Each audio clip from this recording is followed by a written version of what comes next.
Hello, and welcome to the Old Farm Bus Podcast. This is the back of the bus session. Hello and welcome to the Old Farm Bus Back of the Bus Sessions podcast. Today I've got a new mate on here. I only know you through the social medias, but I've been listening to all your music and you've got yourself a new fan, mate. Hey, so welcome aboard, Zig Da Kid. What's up? What's up? Go mad, we go mad. Make some noise. We've got some audience on here and she's not even gone mad. Letting the team down. Zig, how you been holding up, brother? Been good. You're from Notts, are you? Born and bred Notts? No, Where are you from? I was born in Birmingham. I grew up in Peterborough, and then I moved to Nottingham for uni. Zig's been getting around. Right, so you were born in Birmingham. Mm-hmm. Birmingham? Oh, dude, why have you not Lost got the the accent? How did you get rid of that? My voice was already pretty weird, so if I had the accent on top of that, no one would listen to my music. That's where all my family are from, Birmingham. Oh, well, nice. my dad's side of family. Nice. But they're so passionate about it. They just love the Birmingham way, and they're all from Yeah. like Dudley. Oh, man. Proper Birmingham. Thick then, yeah. Thick. I honestly don't know what they're talking about sometimes. I feel really rude and I just have to sort of smile and wave and sort of, yep, I'm in with you guys. It's the only time I've ever sounded posh in my life.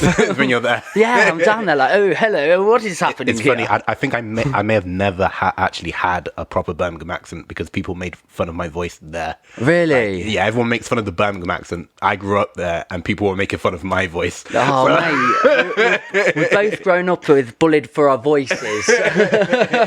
we can bond on that. Dude, mine's, it's just not dropped. I don't think it's ever going to drop. I've been waiting all this time. But everyone's just like, you sound like Joe Pasquale was my one. You seen that guy on telly? A little bit. A little bit. I don't mind though. I used to I use cutesy to my workings. Okay, to your advantage. So yeah, there you go. Oh, words. Sometimes they lose you. When you're doing a podcast, it does not help. Not at all. So then Pressure. you go from Birmingham down to Peterborough, down to. Yeah. And what are you doing? How old are you at this point? I moved there when I was around 11. 11? Yeah, so like Okay. really young. Like So I school grew up time. in Peterborough. Yeah, like I consider kind of Peterborough more my home than Birmingham. Kind of spent more time there, did more growing there, Friends there? more friends there. Kind Yeah. of became more the person that I am now there. So, I right. discovered more like the creative stuff I do there, like acting and filmmaking and music and stuff. This is why I wanted you on, dude. You sound very cool. So, what was it about there then? What was happening there? What was your existence? Was it quite enjoyable? Yeah, like small town. Small town. Like we were saying earlier, cozy. I said you were just like an estate agent, gone to this tiny little shitey house. Yeah, it's really warming to the heart. Just say it's wank. I kind of prefer that atmosphere. Like it's like everyone kind of knows each other and Community feel. yeah, there's way more community. Like you walk around town and you see like the same 10 people every time. I suppose it depends how they conduct themselves, because if it's a nice community who aren't too gossipy and they just want to be there for one another, hey up, how you doing, come round, beautiful. But then it's also got that caveat where you can have the gossipy bitchy circles. Yeah, if it's and toxic. stuff. If it's yeah, toxic. you don't And want the toxic relations. There definitely was a lot of like gossip because it is so small and everyone knows each other. Yeah. Everyone talks, everyone's business and stuff. But my circle was so small that I wouldn't even have to worry about any of that because it would just be me and like my 3 and 4 friends. That sounds great. And with these 3 or 4 friends, was it a very musical background you were sharing, or how were you communicating? All my friends were really into music, and like I was kind of always the only one that couldn't play any instruments or anything. Really? Yeah. Like they always told me that I should start rapping. That's great, because the other day I had a guy on, Tom Dawson, really cool, awesome DJ. Nice. And do you use Logic? Yeah. So he's a producer as well, and he's using Logic, but he can't play an instrument. And we got into a bit of an interesting discussion about what is a musician. And I had that philosophy. I can't play an instrument, but I would categorise myself in the term of a musician now, because I've been paid to play places. I've been around the country, taught at schools, and I love poetry. but I had this stigma behind me that I'm self-attached just because I couldn't play an instrument or wasn't musically gifted in this way. So have you had a similar journey then, similar story? In a way, yeah. Like I kind of almost like my friend said this, and like I agree with him. It's almost like I wouldn't really class myself as a musician. I would class myself as an artist. I think there's a difference. I think a musician is someone who's really technically skilled with a musical instrument, and an artist is someone who just uses anything, whether it's a paintbrush or a camera or a guitar or a mic, Voice, or their voice, their words, to express something or to express an idea or to tell a story. I think that's a beautiful way of Someone conveying who it. just does that, and then the musician is someone who's technically. So you're an artist then? I would say I'm. Yeah. Because like when it comes to music, I don't really know what I'm doing that much. I Hey know mate, you give me an epiphany. I'm like, I'm an artist, everyone. I'm not a musician. I was talking hippity gibbity. Yeah, like I know a few technical things, and then I just take those things and then experiment with them, and then try out different things with them to create some sort of feeling or idea. So what was your first spark of passion then? Was it lyricism, or was it, because I know you're into your filming as well, you're an actor, you've done many a thing. So what was that first spark? Probably with acting, and I was doing a lot of theatre stuff. And How old would you have been at this point? like probably 15, 16 when I started doing lots of plays. We did like lots of musicals and stuff, but and we would go, and with school we would go to like the theatre and we'd watch plays and stuff, but I would always find myself spending way more time in the cinema, so I was way more interested in film. So Okay. eventually, like, I kind of strayed more into that direction. When you were at school, did you have a good time there? Were you sort of a naughty kid or? I was definitely a class clown. Okay, and because I always find the naughty ones are the class clowns, like myself. Love drama classes though. That was where we could truly go and express ourselves, be a different person, and try something new. So was that your experience again? Yeah, definitely. I think like I liked drama class the most because like it's the class that almost took itself the least serious. You could kind of go there and just like mess around and joke around, and that's kind of why I think that's why I was into it at first, because like there was no other class where you could mess around in front of the class and make jokes, and that's actually applauded. Yes, that's so true. But and I remember there was like an audition. There was this thing called Shakespeare for Schools where they do Shakespeare. All the different schools do a bunch of different Shakespeare plays, and we all go to a big theatre in the city, and we all perform them to each other, and the parents can come and stuff. And I was auditioning for the first one of that, and they didn't let me in. What? They didn't let me in. Why? Because I was just taking the piss so much in the audition. Like, we had to do this thing. This wise guy. we had to do this thing where we made like a wave. We had to make like different shapes with our bodies. Yeah. And one of the things we had to make was like a big wave. So we did something where it was like the guy at the furthest to the left stands really tall, and then we eventually get smaller. And I was just taking the piss. I was just like on the end, and I was just like lying Ruining down, it for everyone. lying down on the floor, like on the bottom of the wave. Like I was just making jokes like that and stuff, and they were like, "Yeah, if you're not going to take calming wave." Yeah, they were like, "If you're not going to take this seriously, then just get out of here, kid." I mean, you sound to me like a utter non-conformist. So that's a beautiful side of yourself. Yeah. I'm into it.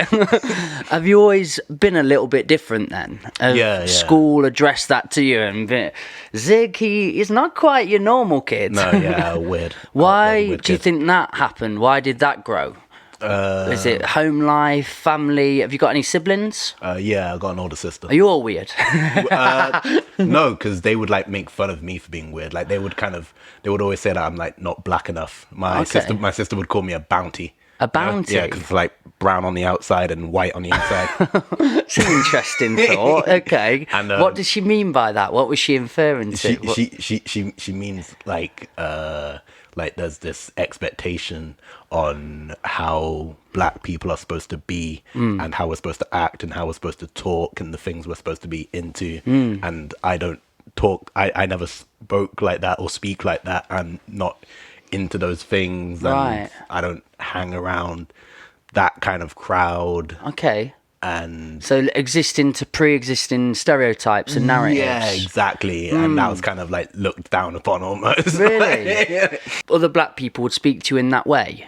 Sometimes, yeah. Like I got picked on by loads of black kids in school. Wow, that's Picked on me. fascinating. Yeah, like For not being fit in their for narrative. not being black enough. That's so, I swear on my life I've never heard anything like this before, because I've never had it for being white enough. And, Yeah. But I'm pretty Birmingham, remember? Dudley, it's all my genetics. So I live the white life.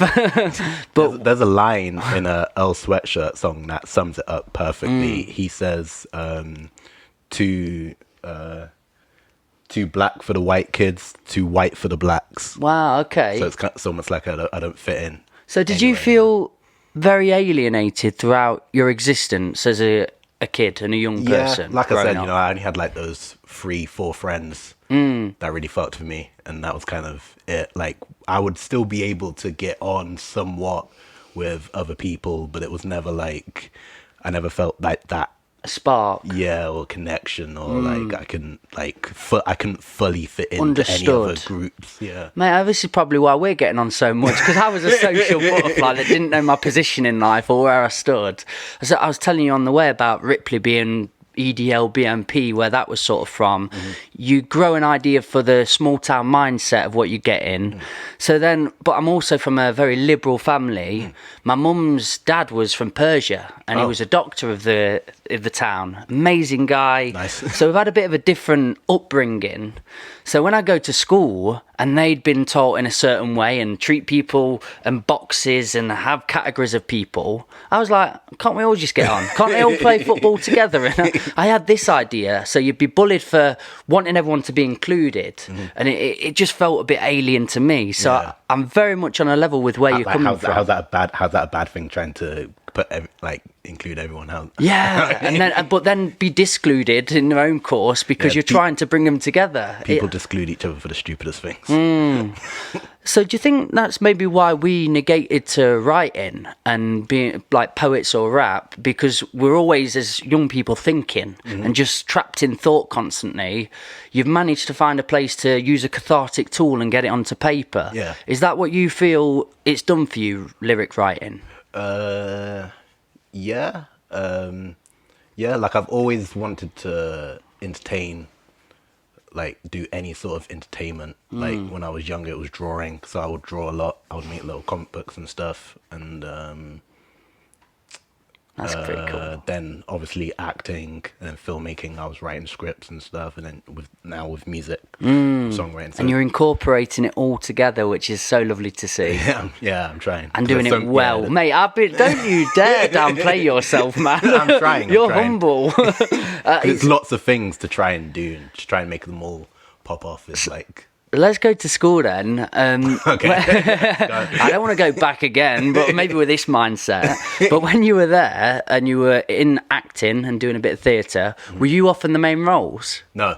No. I was like the tree. Right there in the back, like. Can you take me to a few moments and roles that you've played and what you've had to do? Or maybe go to your best role? I mean, like, they were all kind of similar. Like, I would get, like, a few speaking parts here and there.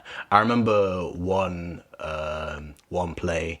I was playing like it was like Into the Woods. You know that one? Yeah. I'll It's just like come all- back to your mic a little bit. Yeah, perfect. It's Into the Woods. Yeah, I know it. Yeah, so it's like all the different fairy tales like put into one play, and I was playing the wolf with Red Riding Hood.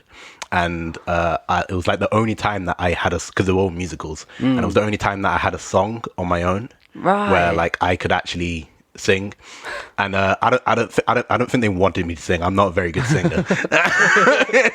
Like, but even if I'm bad at something, like I will try and I will like be determined and I will like keep going with it. But It's like the pursuit of happiness. yeah, sort but like of. I feel like almost they almost took the plays too seriously. Like looking back on it, we were just kind of like kids, but it was almost like boot camp. Like seriously, they took it. You are not portraying this role correctly.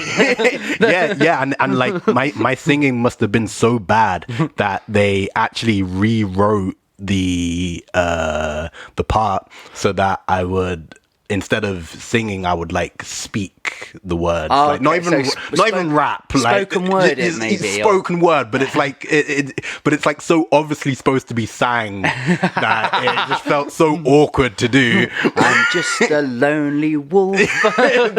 Basically, yeah, it was so bad, and I, like when he told me that as well, I was like so depressed. Really, I was so I remember. Failed. Yeah, I remember. I was in a math class like the same day. Like after that, I was in maths, and like I was like the teacher was saying stuff, and she was saying like to write this on a paper. I was just there like this with my head down, feeling sorry for myself. She kicked me out of the class because I wasn't doing any work. You just needed consoling. And then she came out of the class, and I was just sitting on the floor like.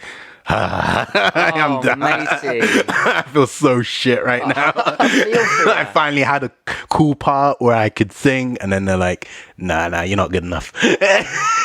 Dude, I feel for you. You break him out a little bit. No, it was funny. Now, like, I'm making music, and like people are fucking with it and stuff, and some people think it's cool. So you have got your own style. Like, I know you've got influences. Was it Tyler the Rapper? Tyler the Creator, yeah.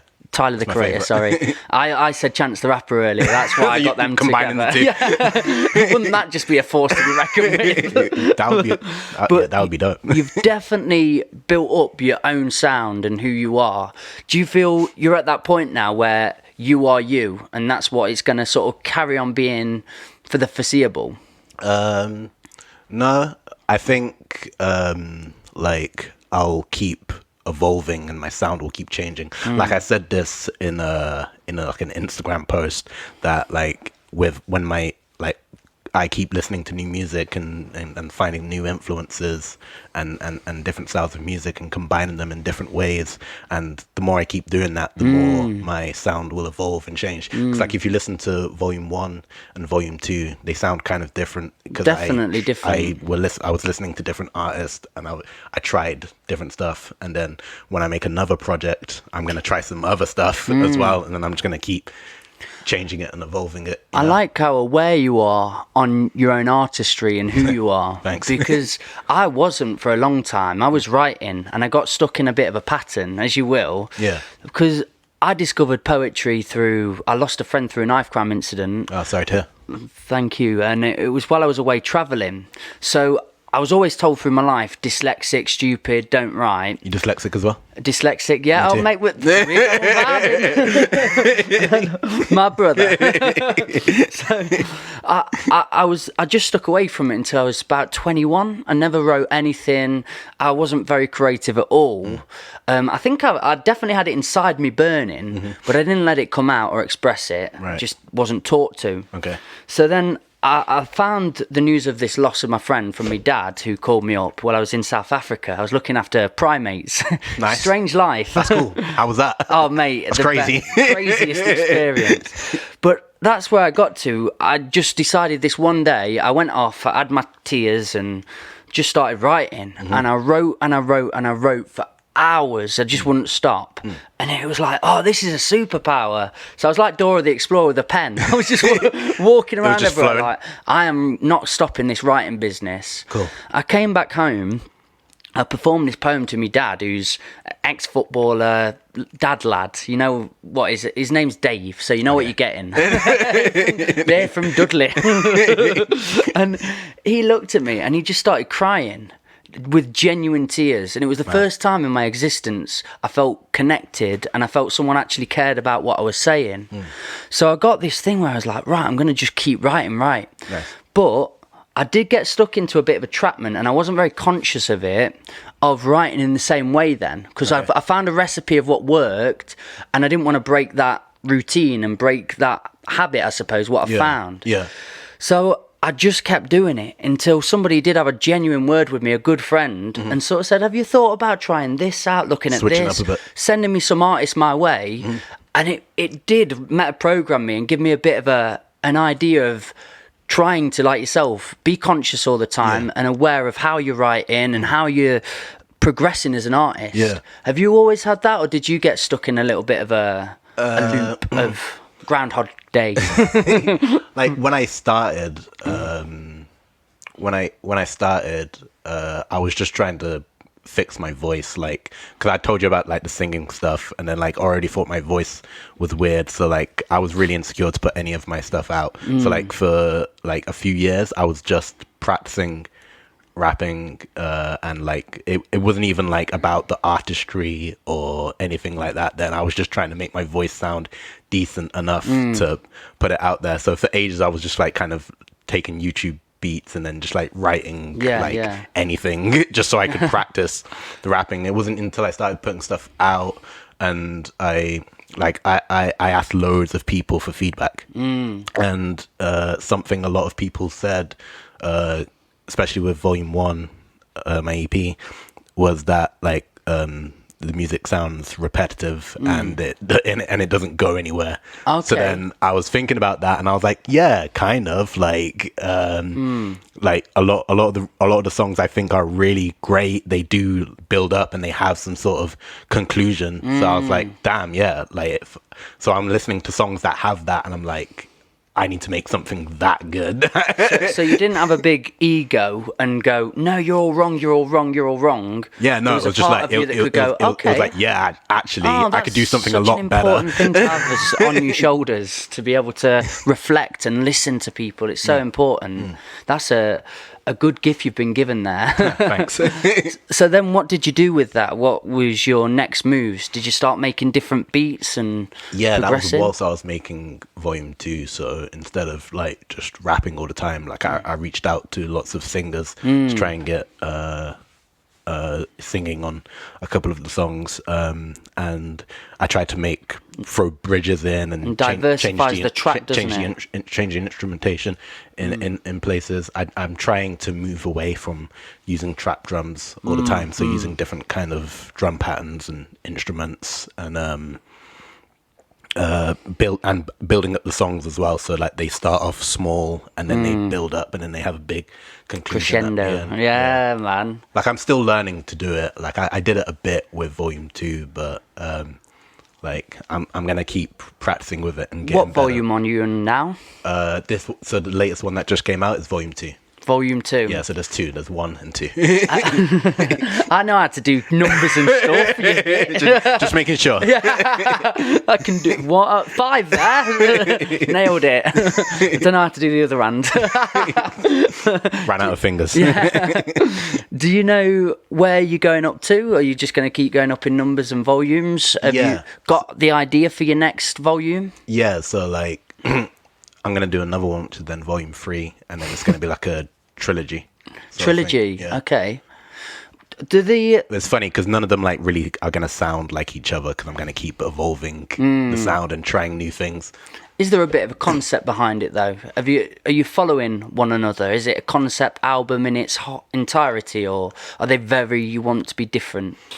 In a way, yes, and in a way, no. Mate, to be as mysterious as possible. Very mysterious and vague. like it's kind evangelical. It's kind of like a artist evolution. Yeah. I think that's great. I genuinely think that's great to see, because your honesty coming across as, I never saw myself as a musician. I wasn't musically gifted, and I wanted to see myself and my process evolve through time. And that's what your fans or people that are listening to your music are going to do, and see that raw and honest process. Yeah. Who is you? Definitely. Yeah. And you're being true to that, aren't you? Yeah. That, mate, it's awesome. And you really have got a new fan with me. Thank you. I did poetry to start, and then I'd never imagined doing it on a beat until my mates started going, should we make a band? Should we do that? Like all mates should do. And we started it off. We never actually performed together. Okay. And we did this band called Kid Called Goat. See what we did there? Kid Called Goat. Yeah. Okay, nice. So then there was 4 of us, and we started writing to his beats. And I love the process though. I really enjoyed being together, having a laugh, and then maybe a drink, Why not? and then writing.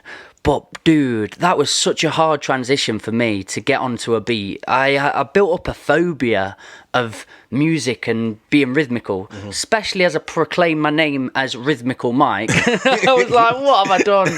I'm not rhythmical, and now I name myself after it. It was so hard, and because all my musical influences, well, I love the Streets, who is very on garage, off beat. Yeah. But otherwise than that, for rap, for me, it was American influences of Eminem, 50 Cent. So I'd be on the beat, and then I'm talking normally like now, like it was Saturday night and they're out in the town, they got into the pub and they knocked it. That's me.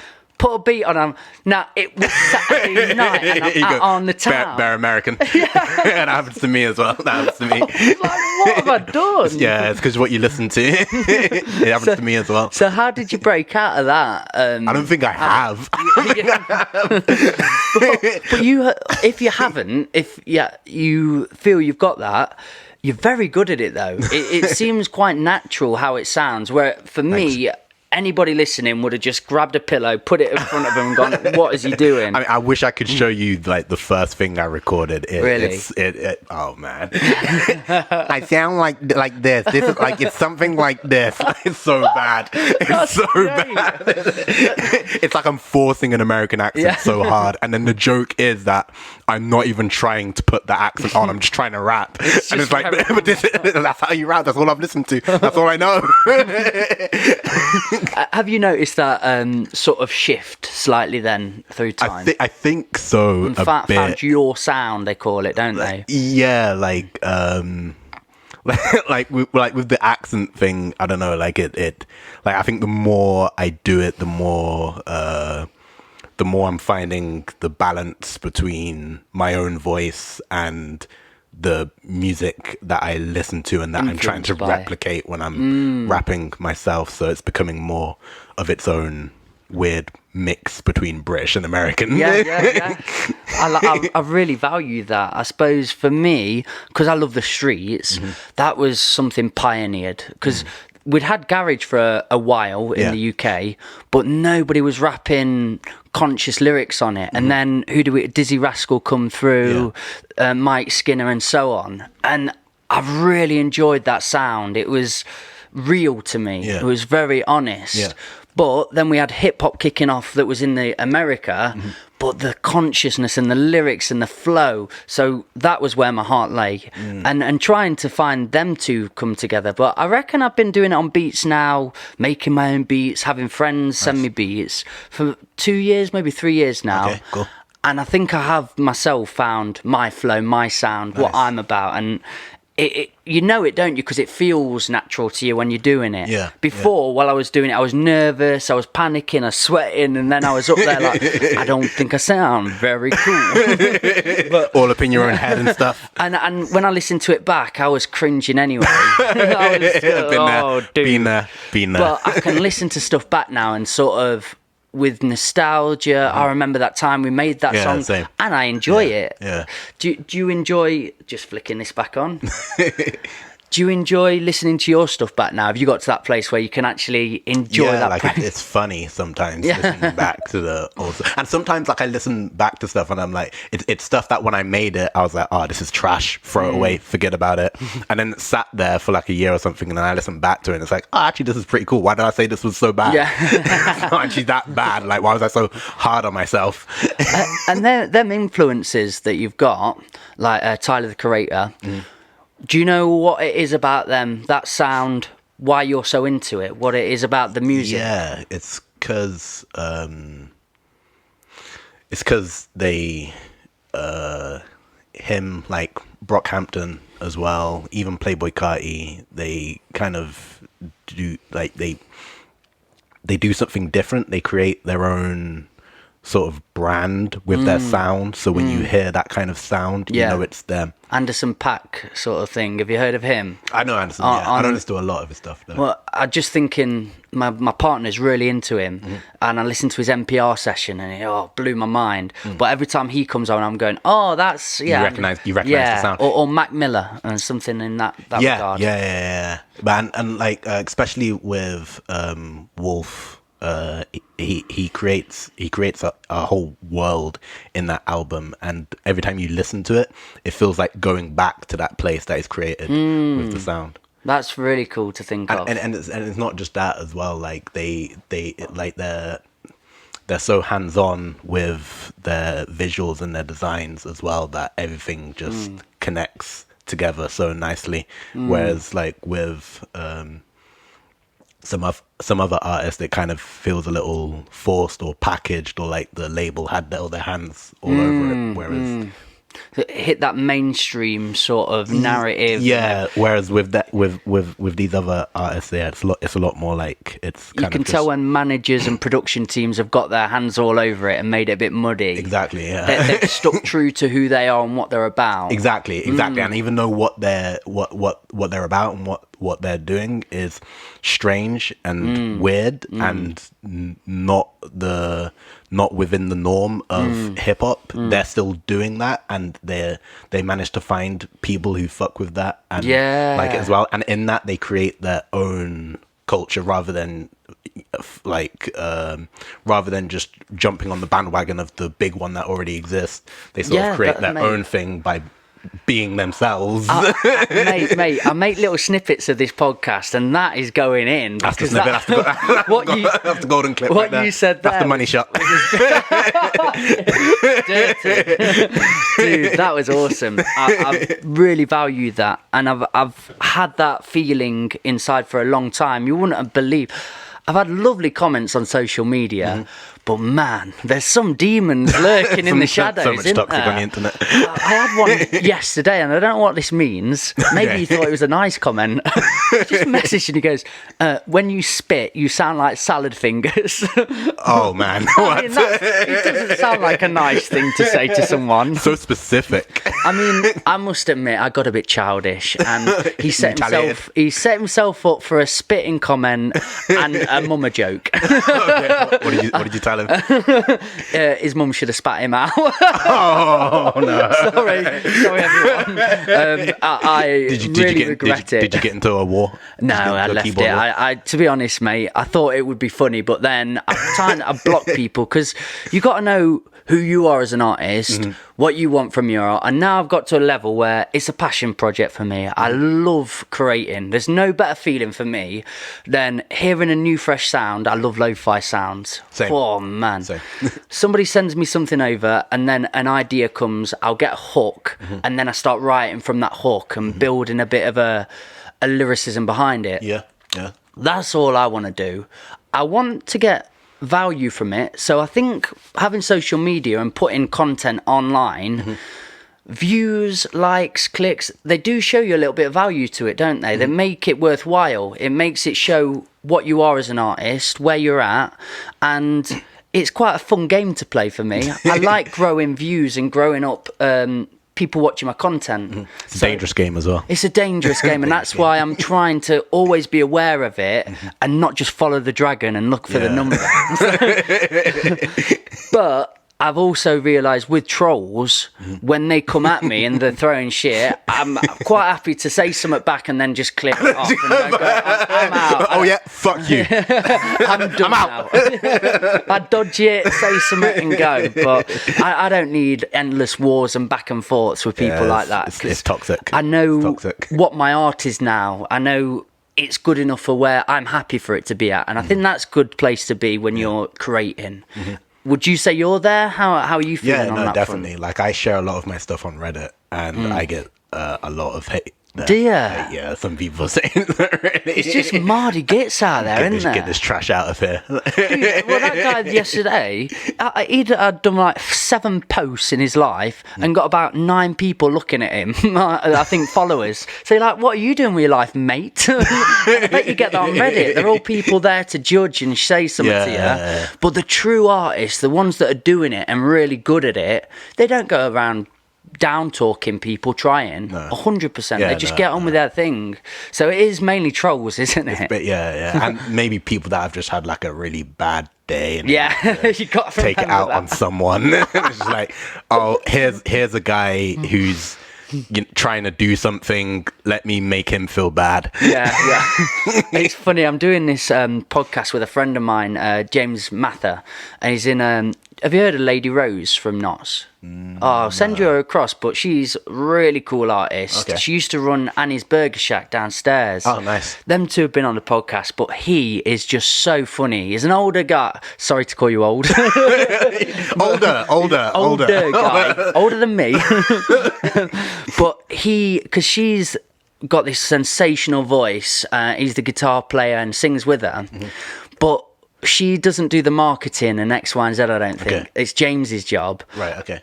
But James deals with all the haters and all the trolls. But in absorbing all the toxic. Dude, but he does it in the funniest fashion. He does not care. It's kind of made it into a really good game for himself. Okay. And you could just watch hours of James just slating trolls. And I've learned a lot. Make that show. That's what we're doing. We're doing a podcast all about him. Oh, and, that's good. And his, That is good. his jokes. Is that out? People. No, we're gonna. We've had a show together and they performed and we spoke to both of them. But me and James are just going to talk about all the mad stuff. Get some of it up. Do it.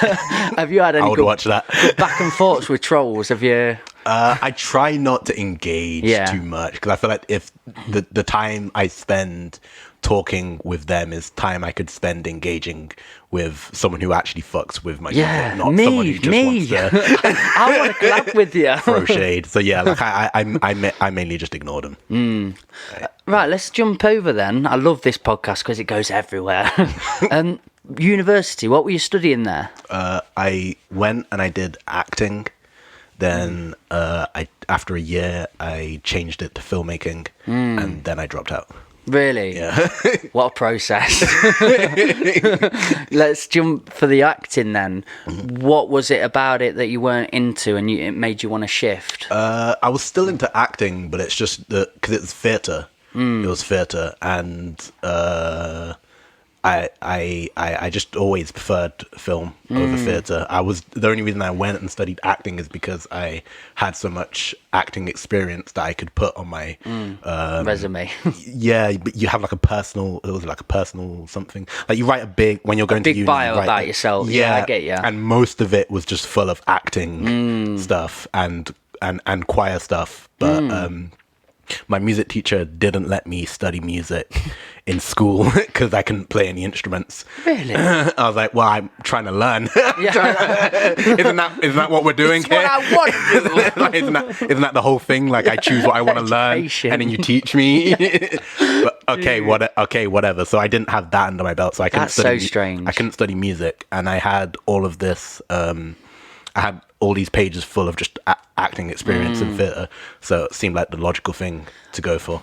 As a thought, do you have in your mind what a perfect role for you would be if somebody was to write a script? Yeah. You can tell I've got weird questions always circling around. No, it's a good question. I see where you go. What would you portray? Who would you be acting as? Can I say myself? Yeah. What is that? If they wrote that bio down then as self, how would you describe that?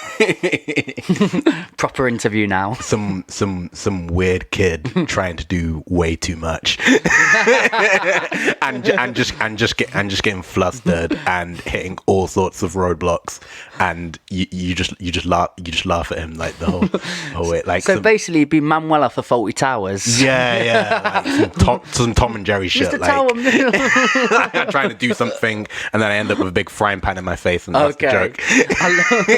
I love it. Would you be playing in a comedy, do you think? It's an interesting word, isn't it? Weird, though. Do you self-proclaim weird? Would you say you're weird? Yeah. Because then you've got to build up this concept and idea of what weird is. Because I've always felt weird.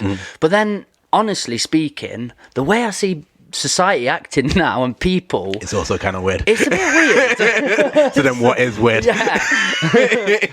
That's a whole nother question. I think if we're going weird, I'm going to have to say you've got the most beautiful way of being weird. Thank you. It's creative, it's fun, it's flowing.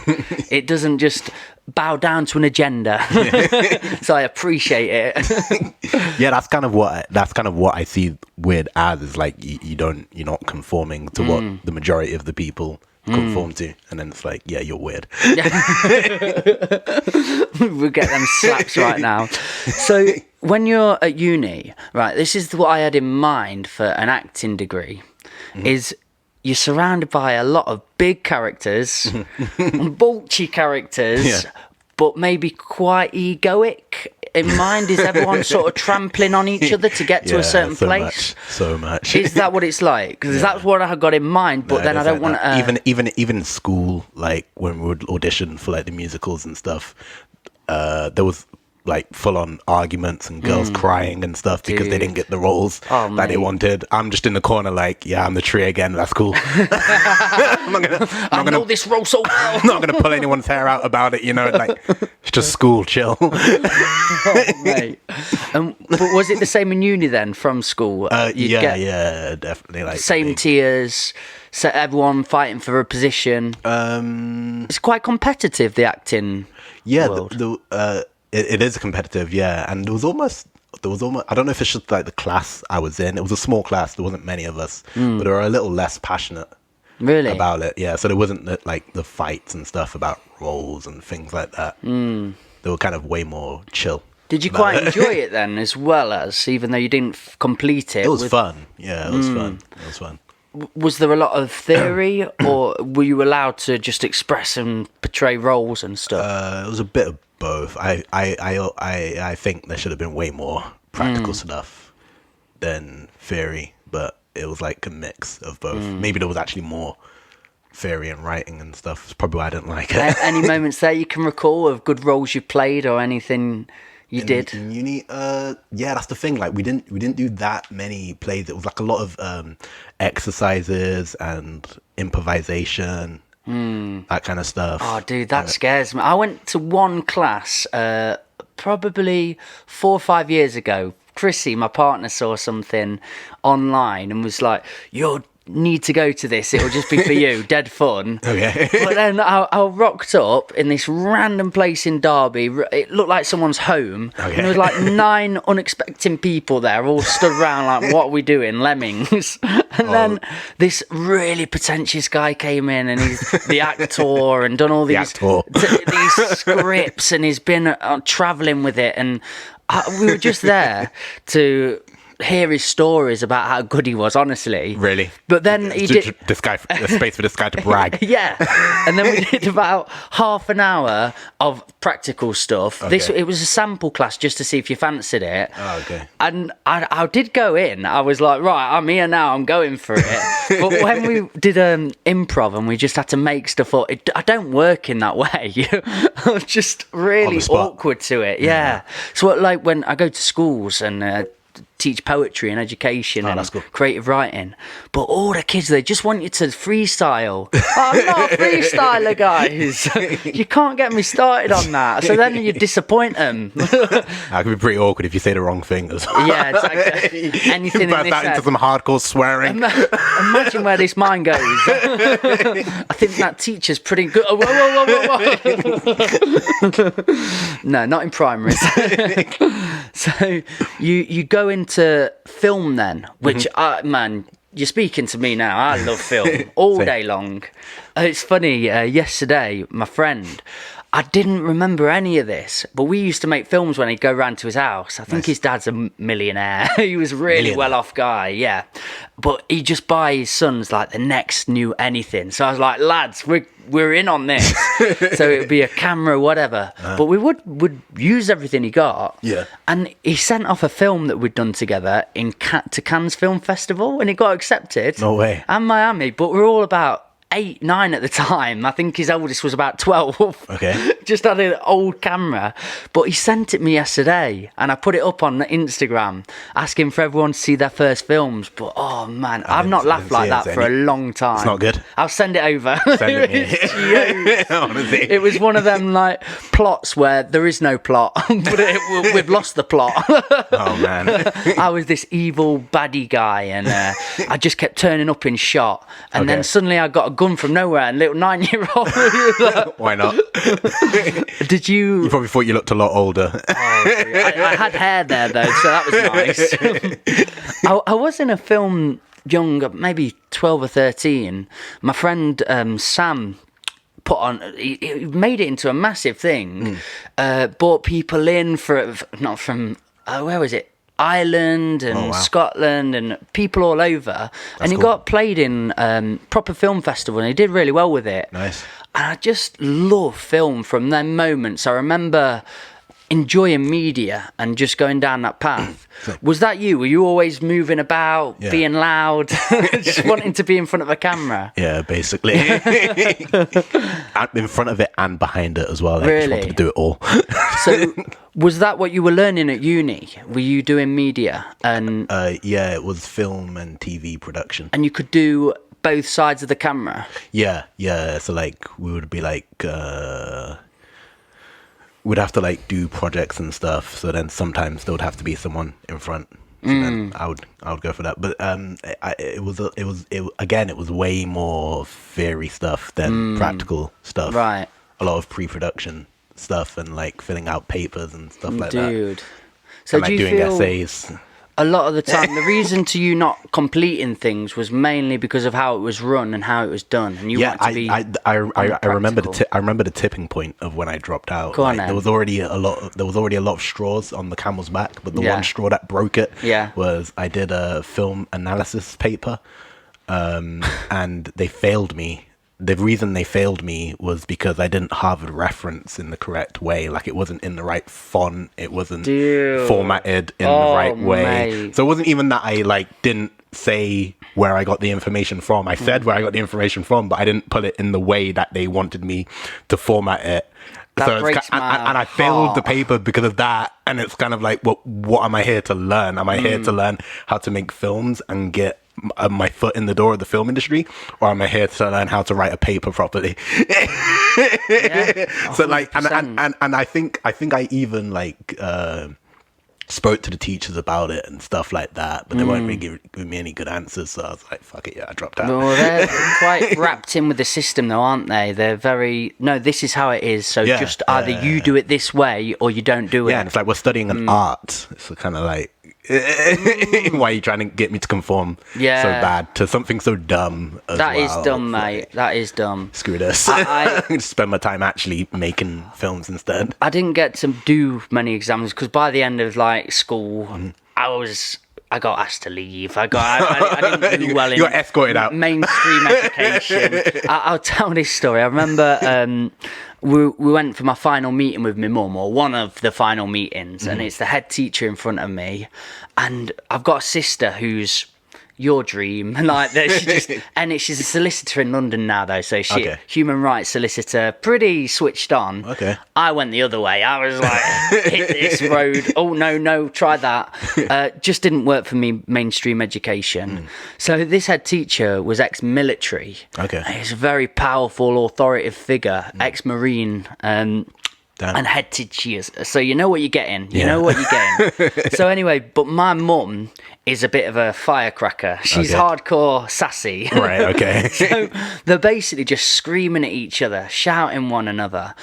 And my mum's going, it's your responsibility. Why don't you do something about this? He comes to school to learn. He comes to school to do all this. And the teacher's going, what are you doing at home? He seriously can't read, he can't write, he can't... Oh, man. Screaming. You're there as well, like you're just sitting there. I'm sitting there, little 14-year-old Mikey 15. And then my mum, who's got a different second name to me, and nobody knows this, but she's got the same second name as my sister. Okay. So nobody knows we're related, but we go to the same school. Right. Now, my mum just shouting, and then the head teacher smashes his hand on the table as hard as he could, just went bosh down, and just went, "Mrs. Markham, what are we going to do about your boy?" And my mum, who's really proud of the heritage, her second name, Mullen Farrow's very powerful name, just looked up and shocked and said, "I am not a Mrs. Markham. I'm a Mrs. Mullen Farrow's," and just hit him with that. She clicked as well? All of that. Oh, wow. And then the head teacher looked up, but the whole energy calmed, everything changed. And he just went, Are you Beth's mum?" And my mum then really proudly sort of smiles and looks up and she's like, yeah, I'm Beth's mum. And the head looks at me and looks at me mum and went, "You must be so disappointed, Michael." Like what went wrong? Yeah. What has happened to this kid? Man. So for me, as soon as he said that, my education was over. I don't belong here. This has got nothing to do with me. I don't want to be forced into this being like my sister sort of shoes. I want to be my own person. Yeah. So I ended up leaving school, working on a farm a bit, and then I just went travelling, like Australia, South Africa, all over. But I've got such a problem, such a hate for how we see education, how we value it, because I love learning. I think to fill our minds with knowledge, but just respect that everyone's got a different way of doing it and accessing it. Yeah. And why we have to be so short-visioned on this is the way to do it or this is the way to learn, it doesn't seem to add up to me or make sense. Yeah, it's because it's still based on the same format of like training people to work in a factory where you're all doing the same thing. Yeah. I completely agree with that. And I did, between my travelling days, I had to make money to go travelling. So I worked in some shite jobs like Thornton's factory and packing boxes and chocolate and stuff. And just looking how people are willing to sacrifice their life to do that the majority of their time, to then get to live the smallest part of life, which they don't really get to do anyway, because they're too tired or too fucked now. Depressed too or worried about life that they can't do too that. Too tired from working for you. Yeah, it doesn't add up to me. But something, before we did this podcast, I asked you a few things about yourself, and mental health came up a little bit, about anxiety. Was depression in there? A little bit, yeah. Mate, so have you had to deal... Little hint of that. Hint in there. Hint of that. Have you had to deal with your mental health then, and has creativity really helped you on your path? Yeah, the only reason I started putting music out in the first place is because I started getting some heavy panic attacks and anxiety. Right. So I started putting the music out as a distraction, something to get myself out of my own head. Because I said like I was really insecure about it, and I was like practicing and stuff, and like I had songs ready to go. But then like when that happened with the anxiety stuff, I thought, I'm just gonna start. I'm just gonna put stuff out and see if people like it and stuff, and just keep putting stuff out. What caused, get me out of my own head? What did cause that? Do you know, like the anxiety? Do you know? Yeah, like I got this weird thing on my lip. I got like a mucus cyst or something. Okay. And for ages, I did some Googling, which don't ever do that. It basically told me like there's a strong chance I might be cancer, and then Bless like you, I started getting really scared, and then like I started getting really paranoid about a bunch of other things as well. Like I basically just turned into a full-on hypochondriac. Mate, another thing we connect on. Dude, dyslexic hypochondriacs. What the world needs right now. The world's worst super team. Yeah. But we can write good music with that. Can't save the world, but we can make a good song. And that really is what the world needs now. Just a bit of music to chill it out. So then, could you describe sort of what happened in the anxiety attacks and when you were panicking? Yeah, like it was just like lots of rushing thoughts really fast, and like struggling to breathe, uncontrollable. Like I went to the doctor. They gave me like some beta blockers to stop my heart going too fast. Sometimes I would like just have to go out and walk around to get myself out of my own head and stuff. So have you found a coping mechanism and something that works well in those times? Yeah, mainly walking. Walking. I walk and listen to music.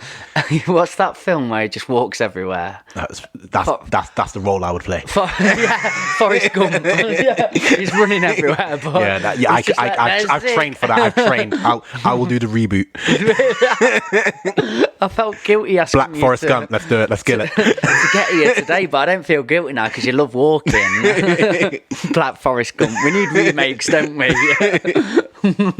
So, with the filmmaking you're doing now, you've obviously got an awesome partner that helps you with bits of it, and you do your own. Yeah. What you editing on, how you're doing it, what you're using as a camera. So like I direct all my own stuff, and I actually just bought a VHS camera, so I'm Old school. doing most stuff on that. Dude. Yeah, but it's such a pain. Because it suits your vibe, doesn't it? It's like that lo-fi quality stuff. It's exactly what I want to go for. Yeah. You can buy lenses for DSLRs now that have that grain inside of them and stuff. Really? And, yeah, old school lenses. Okay, really I cool. did not look into that. Like I tried doing it in post, but you can never make it look I've done one recently, but it you can tell it's an effect. You can tell it's something. You can never replicate it. So I had to actually get the old school camera, but it's such a pain to use because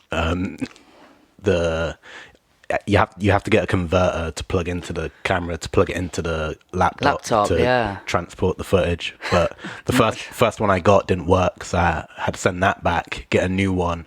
And then... Did you waste the footage then? Did that go? I didn't film anything. Right. I just tested it and it wasn't working. You're not an idiot like me. That's what we do. I was so proud. It took me years to buy the thing as well because I was doing all this research how it works and how do you get the film into a laptop and stuff. Like it's such a big deep rabbit hole. I won't get into it now, but there's just a lot of I'm a diver. I just go, right, I need to do this, I'll buy that. That's what I did. That's what I did when I actually bought the thing. I was like, fuck it. I want this. I'm just gonna do it. So I dived in, I got it, and then the capture card, converter didn't work, had to send that back, had to get a new one. The battery kept dying on set, so I bet it didn't have a very good battery life. The battery life is so unpredictably shit. Like it's full, you film something for 2 seconds, low battery. Oh dude, what? Like you were charging for 5 hours. What? Bro. Yeah, that's not cool. We had to drive back to my flat, put it on charge, drive back to the set, finish the shot.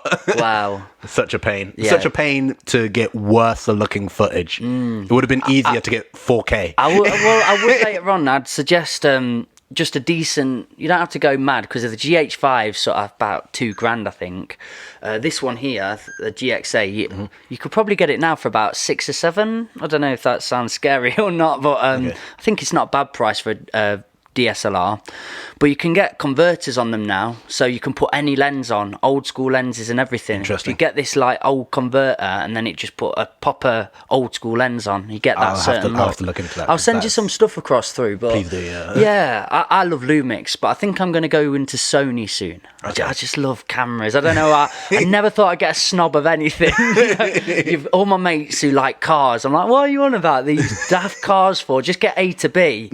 But now we've got the connoisseur of cameras, and I'm like, well, the GH5. You can do a lot of things with it. And you put it all into Final Cut, or what are you using? I'm using a free software called OpenShot Editor. Okay. Have you got a Mac? Yeah. I could sort you out with Final Cut if you want. Please. I'll sort you, Please. Yeah, because it's so bad. It lags so much when I'm using it. My laptop turns into, I don't know, some barbershop quartet. It's like, is this the microwave? It gets hot, it lags so much, like it cuts badly and stuff. That's what I'm working with. Dude, because the problem with these cameras, sometimes when you forget to swap the setting that you're filming in. So I was shooting 4K, but there's different types of 4K, and I went into, I think it's LPCM, which is ridiculous quality. I think it's 64 gigabytes it can get up to for like 10 minutes shot. Yeah, okay. And there was one time where I'd filmed for Concrete Rose, if you've heard of them. They're a Nottingham reggae band. Okay. Really cool. Yeah, I know George. He lovely plays, lad. he Yeah, plays bass on it. Yeah, yeah, really nice fella. They all came here and we shot in here. Did a film for him. But the first day, I think I watched it actually. I think I watched. Oh, it. bless, man! I think I've done 3 of those. Might have even now. left a comment. Oh, my man. Well, the one on the bus is jokes, but that had to be all redone because I shot in that LPCM and putting it into my final cut. Dude, it would go about 3 seconds in and then it would just go lagging and stopping and out of sync. And I didn't know what to do. I found recently that you can actually convert it and I could have made it back down to a reasonable file size. I didn't know that. I didn't know. So I was just learn these things. I just went, lads, I've ruined everything. Come back tomorrow. That's so bad. You have definitely fallen into a bit of a turbulent thing getting into cameras and film because losing files, man, or corruption and stuff kills you. Like with the VHS, I did lose some shots, like because it's not like because obviously you film over stuff. You don't film something stopped and that's a clip. It's like all connected. Yeah. So we ended up like filming over some shots that we needed. Right, I get you. So I had to like try and find ways around that and stuff. It was annoying. You're playing with all these old school ideas. It was my first time though. Like the next one is going to be a lot better. Awesome, man. And do you love learning. it? Do you really like the process of a film idea, storyboarding, finding a set, finding a place to be? I love it, but it's hard as well. It's hard. Like sometimes I have an idea and then I have to tone it down to where my practical abilities at the moment are. Yeah. Have you collaborated with filmmakers? Have you had them on board yet? Not for any. Or do you like being self-sufficient and doing it yourself? Not for any music stuff yet, and for the music stuff, I would like to work with other people, but yeah, it's like I like it would be easier having a bigger team. I like having my own idea and then having my hands all over that. Yeah, I get that. I'm with you on that. But are you quite a perfectionist for your ideas as well? Yeah. When you've got it like in I'll have mind, a specific idea and then it has that's to what you look want to like come that. out. Yeah. I think that's great though for an artist and for your art. If you know what you're after, then that's what you've got to pursue, isn't it? Yeah. Good on you, man. Thanks. What new projects have you got coming up and coming out then? Film? Yeah, I'm going to be working on a video for one of the songs off this new project. Going to be trying to film that soon, and then just more music. Go for the music route, because just before COVID, you had like gigs and everything lined up, didn't you? Yeah. My EP launch party for Volume 1. How did you go about organising that? What was it going to look like? It was going to be sick. We're gonna have like lots of other rappers, DJs. There was gonna be confetti cannons, cupcakes. Oh man! and Look what you did, COVID. And COVID was like, nah, bro, that's not for you. Nice try. You don't deserve no cupcakes. I see you trying to do something cool, and I raise you a global pandemic. I mean, it really top trumped you there. Did you have other artists on with you? And yeah, there was gonna be a bunch of other. Motormouth? No, I think. Dude, what were you doing? I think I reached out to him. Busy boy. I didn't get a response. I think he was in Scotland, I'm guessing. It was around April. Right, yeah, no, because we did a festival here, and he's been to them every year, but he couldn't come to this one. But he did say, because he'd been on the podcast recently, and he looked at it and went, I messed up. Yeah, he just went and did his own thing for a little while. I love Motormouth. He's cool. Just a character, isn't he? That goes about, bumbles here, tries something there, knows people in all avenues. It's awesome to see. What about local healers? Were you having them boys on? I didn't reach out to Ty. No, I reached out to. Louis Cypher? No, Jules Carden. Yeah, I know. Okay. Fluis. Yeah, okay. Big Baby Bear. Right. He was going to be there as well. Jimmy Rocket. No, I'm not sure on Jimmy. He's a rapper as well. And this was, were you going to have a cypher at the end, or what were you going to do? Yeah, because like I had like 3 DJs coming. Oh, wow. And there was going to be like intervals with the rapper shows, and then like the DJs just jamming out, and then like there was going to be like 10 minutes at the end, to where do what you DJ want. just plays some tunes, and then everyone Nice. just fucks around. for a Can bit. you freestyle then? Are you comfortable now? I'm not really a freestyler. I hate it. Man. I've had that happen so many times where all my mates, we had it on the back of the bus once, doing a busking session, and this band, Stingray and the J, really jazzy, got jazz drums popping off. Motormouth came up. I think Nay was here from Local Healers. There was Nice. quite a few of us, all freestyling, but on another level of quality. Okay. And then they just popped me the mic, and I'm like, oh, for God's sake. And I think I got through it because they went more down, they changed tempo and went to a bit more lo-fi sort of They accommodated calm you. stuff. Yes, yeah. they saw what happened with the mic and they thought, right, guys, sort it out. we got you. That's Stingray and the J, man. I've got to send you them over. They're so good. But mate, it's cold in here, isn't it? You've got places to be. You've got to get back to Knots. Can you let the audience know where they can find all your stuff and what to expect from you? Yeah. You look into that camera, boy. Look, and you tell them where to go.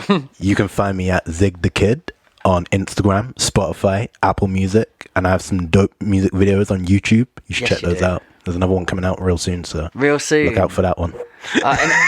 And you're going to go in the same path with all these videos. Are going to have that aesthetic to it and look. Yeah, definitely. Like with the music as well. Like I don't know, like in a few months, I might totally be interested in something else. But you're looking for collaborations? Definitely. Nickel might one, mate. Two dyslexics. Get the dyslexic team going. Beautiful, man. Thank you so much for being here, dude. I really do appreciate it. No, thank you for having me. Guys, you've been a part of the Old Farm Bus, Back of the Bus Sessions podcast. Remember what we say. Be nice to one another. It's very easy. Peace and love to you all. Peace. We're out.